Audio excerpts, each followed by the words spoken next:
You are in your own way and you don't know it. Let me explain it to you. So, this is how reality works. Regardless of how you want to put it, there's a bottom line as to how all of this functions. And time again, I've noticed it and I've applied it. And I see where, like, admittedly, where I get distracted. And I'm like, oh, what am I doing? Why am I getting in my own way? Why am I preventing the flow of progress of the process? Because in the journey, again, whatever journey you choose, there's a particular way things have to happen within the process. For one, you have to find a way to enjoy or become so present within the process you're not worried about if you are enjoying it or finding it unenjoyable.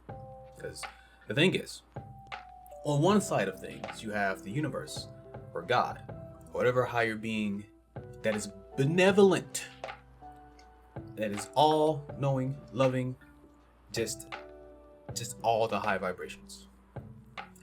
We just use God to sum it up.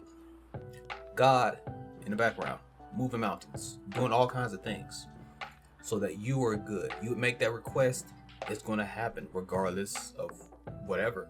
Now, however, there's a co-creation process with all of this. As the unseen is doing its things, the seen, us, on this side, in the physical realm, we have to also do our things. And some of that stuff might be undroppable. It might mean that can look like going to work and clocking in at a job you don't want to be at because you strongly feel like you should be somewhere else doing what you want to do. Yes, it might sound like I'm attacking some of you because I am.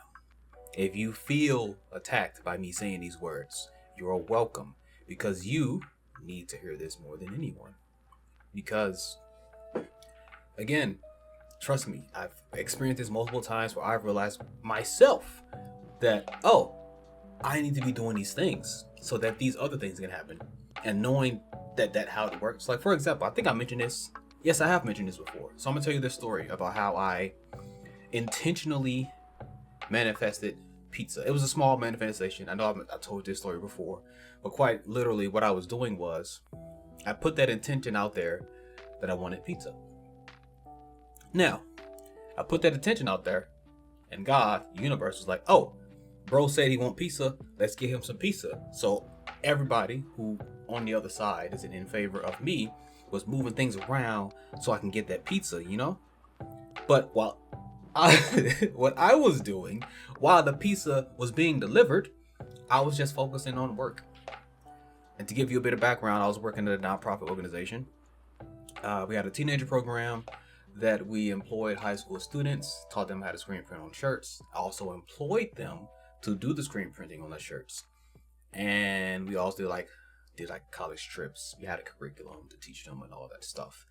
And this was one of those days where I was the only one there until the students arrived, because they got there like 2:30, 3 o'clock, whenever they got out of school. And for like 4 hours, I was fully focused on screen printing search. I didn't care how I got the pizza. I didn't care when the pizza was coming. I was just so present in the tasks at hand, in the process. And that's the thing. I'm going to stress this. The process is what matters more than anything. The journey itself matters more than the destination. Because quite literally, it's like I set that intention and I didn't even care. I'm sure you probably heard it, set it and forget it. I set that intention and I just moved as if I didn't need it. Because in truth, I didn't. I didn't need pizza. I was just testing to see if this is how it worked. And I know this is how it works. So now I'm making a video talking about it in better detail, because this is how it works. The process is what matters more than anything. Well, and the faith as well. Like, I didn't know where the pizza was going to come from, like I just said a moment ago. I didn't know where it was going to come from. I didn't know how I was going to get it. I just know that I wanted some pizza, and I just set that intention and focused on screen printing those like 500 something shirts. I know in total that day I probably got like over 120 done in that 4-hour time span, because we had an automatic press and 2 manual presses. I was going back and forth on one of the manual presses for the screen printing and the automatic press. And then the students arrived, and I was like, just welcome them in like usual, you know.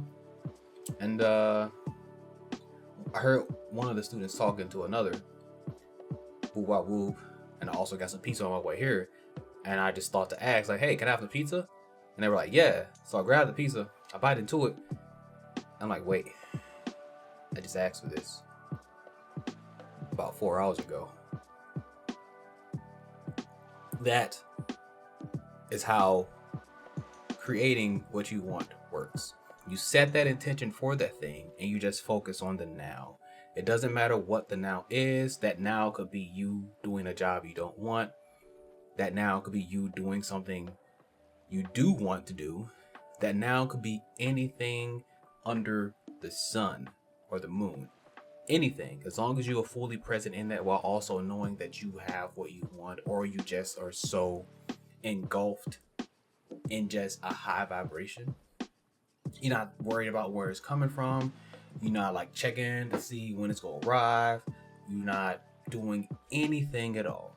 You're just so focused in the now on what you're doing. That's our job in the creation of this, in this co-creation process, because we got God, the universe, doing this part, moving the unseen, while we are moving the seen. This, us worrying too much about what we do and what we should be doing and or could be doing, shoulda, coulda, woulda, and all that nonsense, that prevents the connection, that interrupts the connection. Because it's like God, the universe is like, I'm moving all this stuff, but they ain't moved yet. Look at them complaining. I thought they wanted this, but they clearly are complaining more about not having it, which by definition translates to their attention being on not having it more than having it. So I'm gonna give them more of what their attention is going to, because the majority of their attention is going on not having, is going on not complaining, is going on the negativity, is going on lack. Clearly they want lack more than abundance, so I'm gonna give them more lack. And that's where the saying, where focus goes, energy flows. Like the dominant self-concept and attention. Your dominant self-concept and your attention will determine what you experience. It could be anything, enjoyable or not enjoyable. So that's where checking yourself comes into play and why it's so important. Recentering yourself and being like, wait a minute, why am I having these thoughts? Why am I responding this way? Let me get myself back on track. Because at the end of it all you need is 51%. Because 51% is more than 50%. It's more than, that's all you need. I'm just gonna put it that way. Because if you are at the bare minimum 51% in favor of what you want, or at least 51% present on the now, that will make a difference. So the more, so that means by definition, the more you're focused on the now and keeping your attention where it should be, where it is, focusing on what you're doing in the process instead of what the process is in what you're doing, the more that percentage is, the better. And it's honestly as well, it's also like a muscle. You have to train yourself to do this. If you've been doing something, if you've been operating the opposite way, where the minimum of 51% is on lack and not having those things and complaining and all that stuff, then you have to train yourself out of that muscle memory. Would that be a muscle memory? I suppose it'd be a muscle memory, because it's like you've been doing it for so long, you've created a habit of perceiving yourself negatively or perceiving things around you negatively. And that's the duality of it. It doesn't matter how true, let me say this too. It does not matter how true that person is annoying. As soon as you acknowledge that annoyance, you are calling yourself annoying. And you probably think to yourself, what do you mean? Trust me. how the universe operates, how God operates, because the God is within us. God is within all of us. We are all God experiencing itself. I'm gonna say itself, even though it could be just herself, just flat out. But we are all God experiencing itself through multiple perspectives. Not 1, 2 perspectives all the same. In the collective consciousness, that is God. Everybody is here. So it doesn't matter who they believe in, what they do, what practice they have, what religion, what religious beliefs, political views. None of that matters, because at the end of the day, the bottom line, at the very tip of the bottom of the iceberg, it connects to every other bottom tip of every other iceberg. Because all, at this point, 8 billion of us are God experiencing itself through 8 billion different perspectives. And some of them are really messed up, because you got to think of it as a spectrum. You have better yet, what is that the alignments with like Dungeons and Dragons? So yeah, you have the alignments? Because you have good, lawful good, chaotic good, and then neutral. Yeah, you have neutral, good, and lawful. No, yeah, neutral's right in the middle. So I think of it like that. Neutral is that very center point of where all the bottom points of the iceberg meets. But all in this spectrum, because like I feel like a circle or just a space would be the best way of putting it. And you have in one quadrant of this space, you have chaotic neutral. And on another quadrant, you have chaotic good. And another quadrant, you have chaotic evil. And in another quadrant, you have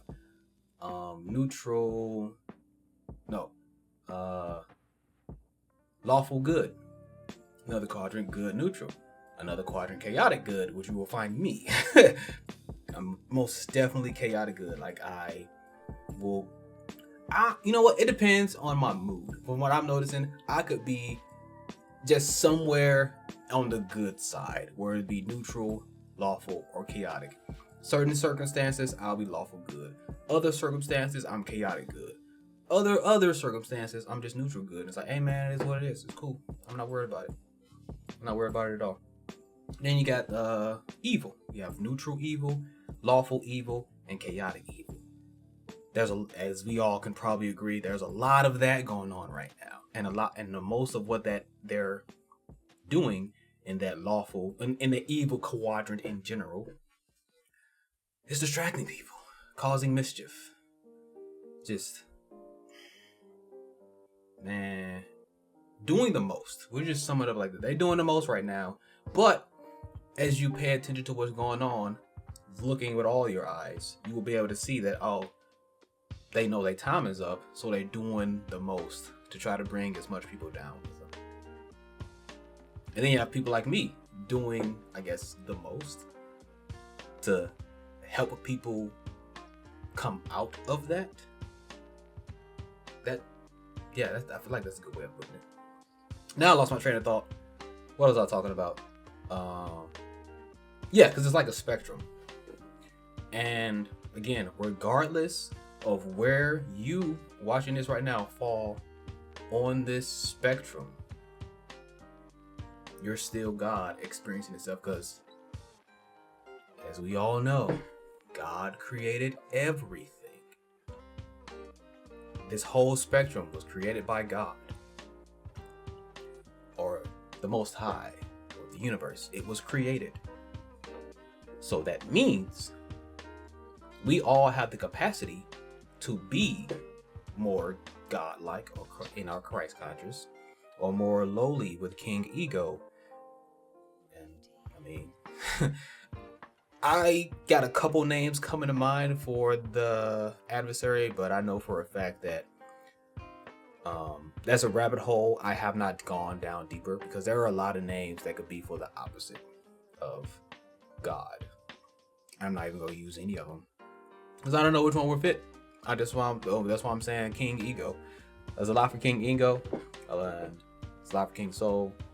So, all in all, let me get to the point before this video is too long. Regardless of where you fall in the spectrum, you are a God. You have to keep that in mind. You have to remind yourself of that, because you are creating your reality outside of you based on how you view yourself within and how you view others. Like, once you acknowledge that annoyingness, that stupidity, that evil, that racism, like that negative energy in them, you are also acknowledging it in yourself. It's a reflection of yourself. Now, it's one thing to notice it and be like, oh, I'm not a fan of how this is feeling. So let me, instead of responding with calling them out on it in a like negative or critiquing kind of way, let me respond from a place of love, because that's the only way you can respond to it without subconsciously identifying with it. Like, I know it is like that'll sound tricky, but just let this sit for a moment. Let's say someone responds to you or comes towards you with just let me see.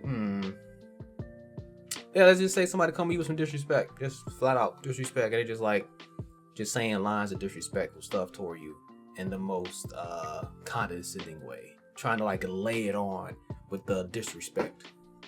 What you gonna do? Most people be like, hey, yo, I'm just gonna give it back at them. Like, I'm gonna give them the same energy they give me. Why? When you can hear them say that, but then respond something much more clever. Or you can just respond in a way that's like trying to understand trying to understand where they're coming from. And that's something that I do. Like, it doesn't happen a lot. Like, I'm respected by a lot of people. I can say that confidently. And I can say for sure when anyone comes to me with something that is on the line of disrespect, I try to dissect. Them. I'm just like, where are you getting this from? Because here I am in my own lane, hydrated, minding my own business, and they come with me with disrespect. I mean, one thing I've learned after becoming a Reiki master is that there's a lot of people that secretly don't like me. They may be in my face being all friendly and stuff, but the energy does not lie. I can feel when somebody is feeling negatively or disrespectful towards me. So they'll probably say something and I'll start to dissect them, whether it be just dissecting their energy, or I'll start to ask them questions like, where do you get this from? Like, you can respond in that way so you don't unknowingly identify as that level of energy, if that makes sense. Like, comment down below what you think or how you will respond, or if you need some pointers on how to respond to a particular situation. But as soon as you acknowledge that in them and call them out on it, you unknowingly identify with it. Now, just because you unknowingly identify with it, it's not the end all be all. You have to have that awareness. You have to reflect on that conversation or that interaction and be like, oh, okay. So that's how they came to me expressing these kinds of energies. How do I really feel about that? Now, granted, at the end of the day, respond how you want to respond. I'm not going to tell you what to do. I'm just going to guide you in the right direction. Let's say you respond negatively at them, you give them back what they gave you, and possibly a fight happens. Regardless of what happens after you make your choice, because like, what's going to happen is think of like Mass Effect or Detroit Become Human, or what's that other one, The Quarry, where you have to make a choice. As soon as they say what they gotta say, you got a choice of what you gotta do, right? You gotta choose your options here. It'll be like a whole like HUD to pop up, be like, ooh, do I want to say this? Do I want to say this? Or do I want to say this? As soon as you make that choice, it doesn't matter. Now what you gotta do after that is reflect on it. And you wanna try to be as critical about that experience as possible. And it's like, I'm trying to find the words for it. You wanna disassociate from it. And like, look at it from a bird's eye view and analyze your energy and how you responded, and like your body languages and like what you were feeling, what you were thinking, and then analyze theirs to the best of your ability And then you want to not only critique them, but also, more importantly, critique yourself, because that's how you're going to learn how you were feeling. And then you want to sit with that for as long as you feel you need to after that interaction has happened, because that's going to help you understand you more and help you be a better you. Because in truth, you can do it and not know what you need to do. But that's why I'm trying to explain as much as I can, because like, it's not like I'm going to be there unless you decide to book some time with me and we can go further, deeper into some kinds of things that you have experienced in the past or currently experiencing now.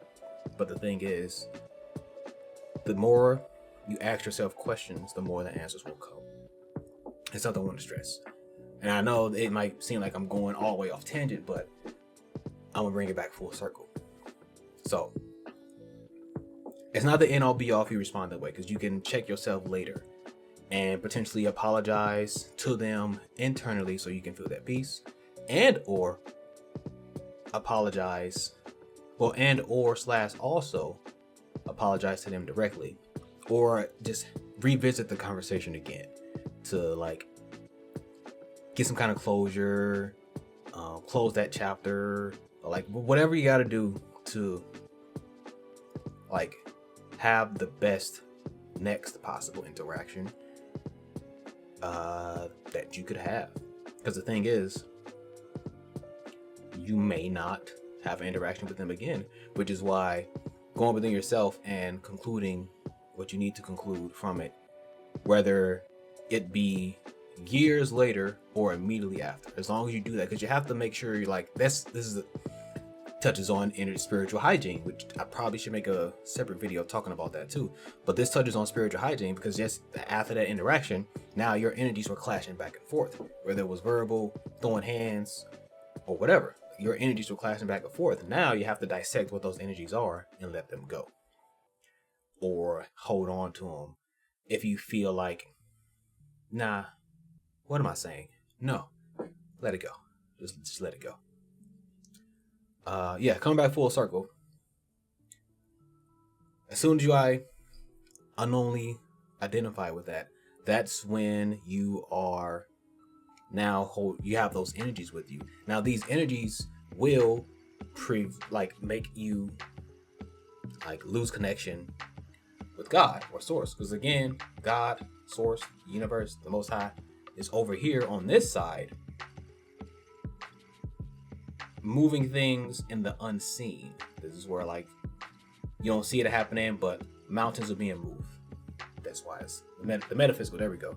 On the metaphysical side of things are being moved around for you because you put that intention out there for it to be received. Now, if anything on this side gets deterred, distracted, whether it be through interactions with people, being distracted with social media, procrastinating, if anything that is not aligned to what you asked for comes up and deters you for too long, then those blessings, they won't be coming. Those opportunities will be coming. That like random donation of $1 million won't be coming because you aren't doing what you're supposed to do, which is focus on the right now, on the task at hand, and not worry about where everything else is going, because that's what the meaning of faith is. You cannot allow, oh, I don't have it. It's like, well, they over here, they're like, he keeps saying he don't got it. Well, we can make sure he don't got it. We just keep it all over here on this side because he tripping. Like, he not doing what he's supposed to do. He not having faith. He not focusing on the task at hand. He not allowing it to come, because it's like a give and take. Not necessarily give and take. You have there's a process. There's like a certain kind of surrendering you do when you just focus on it right now. You just allow God to give you the things. If you're trying to manipulate things or force things to happen in your favor, then you're not allowing. You're not surrendering. You know? So, man, I feel like there's a lot more of this I could talk about. And if I feel the need, I'm going to make another video. This might be a two-parter. And I'll update the title if it is a two-parter. But I'm going to summarize it all like this. you are in your own way. And now you see how you can be in your own way. And if you have any other questions, comment them down below. So, what you have to do moving forward is to keep that faith in God and the unseen, and on the metaphysical side, moving those mountains, making sure those doors are ready for you once you get to them. Because you, on the physical side, you still have to do your part. It's a co-creation. It's a team. It's God and you. You have to do your part, and doing your part will look like also, which I didn't mention before, doing your part can also look like you're not doing anything directly to move towards those things, but you are still doing what you got to do so those opportunities can come. You don't know how it's going to come. You don't know who is the messenger, because it could be a random thing. Trust me, like there are times where I've noticed that. Here comes another story, because I noticed this one recently. I'm like, dang, I could have chimed in on that conversation, because they was talking about stuff that I felt like I needed to be a part of. So I was literally just doing some grocery shopping one day. And you got to think about this. Like, anytime you are anywhere and you overhear a conversation going on, and that conversation just so happens to sound relevant to what you do, jump in that conversation. Even if introduce yourself. Like, howl your existence. Like, literally. Let them know, like, hey, like, excuse me, couldn't help overhear and blah, blah, blah, woo, wah, woo. And yeah, because what I was talking about was definitely with like some colleges, nonprofits, and knowing the right people. Because after I realized that, I was like, dang, there was a reason why I was there at that fresh time, on that day and at that exact time, and hearing these people talk about what they were talking about. That's not a coincidence. And let me stress this before I start to close out the video. There is no such thing as coincidences. If you are somewhere and someone in that vicinity, you overhear even a snippet of a conversation of something you're interested in or trying to do, hop in that conversation. That's you in the physical world doing your part so God can bring those opportunities to you. So, summary one more time. In the beginning, you were in your own way and you didn't know how. So now you're probably still going to be in your own way, but you're going to be able to see how to move out of your way by action, taking action, having that faith that the things that you're working on are going to come to you, because they are, because it's a co-creative process between you and God. This has been Master Jamal, and I still am available. Like, I have everything down in the description. Like, for the most part, you probably like the description looks the same as the other video. Yes, because all the stuff I put in the description are relevant to the stuff that I'm talking about, even if the video itself is like referencing you to another video. And please comment, share your thoughts, push the algorithm, do that good karma deed moving forward. Like, just like I trust me. Well, how karma works, which I'm definitely do a video on that one. But how karma works, if you come across something and you know it's going to benefit others, you sharing it is your good karma deed. And it helps, trust me, because like that's something I've noticed with a lot of stuff. There's a lot of things that I've like picked up over the years, and I'm like, this doesn't help me, but it might help somebody else I know. So you being that messenger for someone else is a good karma thing, because it's like they don't know about this thing, but you have the knowledge of this thing. So yeah, share this video, comment, allow this stuff to go through the algorithm, like it. And yes, personal training is still available. If you're not local, that's cool. We can do something. We can work something out. I am an online personal trainer as well. And all of those who are local, hey, take this stuff serious. Like, your body needs you. Your mind needs you. Your spirit needs you. You need you. So to wrap it up, peace, love, and prosperity to you guys. And I'll see you next time.